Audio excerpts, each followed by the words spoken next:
this is all loose. Looks like happened is that this bolt worked itself out and hit the rotor. Pardon my jumpiness. Hit the rotor.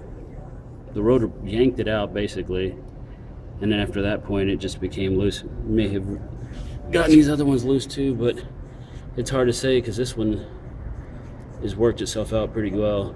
So my thought is that maybe the bolts A, weren't replaced, or B, maybe it did, when it pulled that bolt, this one here, it just loosened the rest of them because it's a lot of force in there, and this thing is just loose.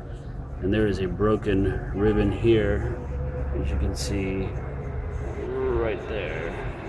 Wait, where'd it go? Oh, there it is. So right here, and this is where it's burnt. So this is where the stator fried, right there on that broken coil.